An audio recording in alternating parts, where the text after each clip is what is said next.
কমতে শুরু করেছে বন্যার পানি, তবে দৃশ্যমান হচ্ছে ক্ষয়ক্ষতির চিত্র।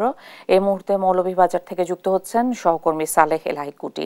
কুটি, কেমন দেখছেন বন্যার চিত্র, আমাদের বিস্তারিত জানাবেন। ধন্যবাদ।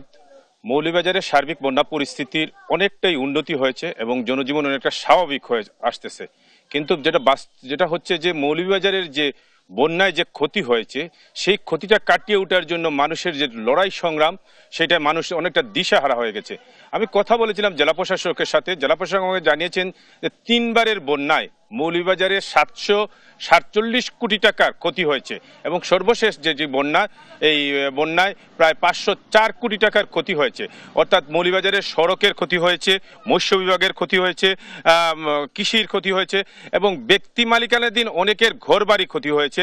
আপনি দেখতে পাচ্ছেন যে মৌলভীবাজারের যে এই বন্যায় যেসব এলাকা প্লাবিত করে গেছে, সেই সব এলাকার প্লাবিত মানুষজন এখন পর্যন্ত তারা গড়ে ফিরতে পারতেছে না এবং যদিও ত্রাণ সামগ্রী বিভিন্ন সামাজিক সাংস্কৃতিক সংগঠনের পক্ষ থেকে পাচ্ছে, কিন্তু পুনর্বাসনের জন্য যে ব্যবস্থা সেটা তাদের পক্ষে এখন পর্যন্ত পায় নাই, যার কারণে মানুষের দুর্বিষহ জীবনযাপন করছে। অর্থাৎ মৌলভীবাজারের সার্বিক বন্যা পরিস্থিতি সেটা হচ্ছে যে মৌলভীবাজার যে এই 3বারের বন্যায় যেটুকু হয়েছে তাতে মৌলভীবাজারের যে মানুষ অনেকটা ঘুরে দাঁড়াবে সেই স্বপ্নে অনেকটা মানুষ দিশাহারা হয়ে আছে। অর্থাৎ কর্মহীন অবস্থায় অনেক মানুষজন এখনো পর্যন্ত দিন যাপন করছে। ঘর মেরামত করবে যে সেই ঘর মেরামতের টাকা নেই এবং অনেকেরই মালামাল বন্যার পানিতে ভাসিয়ে নিয়ে যাওয়ার কারণে মানুষ অনেকটা দুর্বিষহ জীবনযাপন করছে।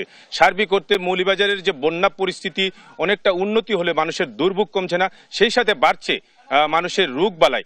দীর্ঘদিন পানির সন্নিতে থাকার কারণে মানুষের চর্মরোগ সহ ডায়রিয়া এবং নানা প্রকার রোগ দেখা দিয়েছে, যেটা স্বাস্থ্য বিভাগ বলছে যে ইউনিয়ন পর্যায়ের যে মেডিকেল কমিউনিটি সেন্টার রয়েছে, সেন্টারগুলো রয়েছে, সেখানে চিকিৎসা দেওয়া হচ্ছে এবং মেডিকেল টিম কাজ করছে। তারপরেও দেখা গেছে যে মৌলভীবাজার সদর হাসপাতাল সহ বিভিন্ন উপজেলা স্বাস্থ্য কমপ্লেক্সে রোগীদের বানবাসী রোগীদের ভিড় বাড়ছে দিন দিন। অর্থাৎ মৌলভীবাজারের সার্বিক যে বন্যা পরিস্থিতির এখন পর্যন্ত যেটুকু সময় যাচ্ছে ততই বন্যার ক্ষয়ক্ষতির পরিমাণ বৃদ্ধি হয়েছে।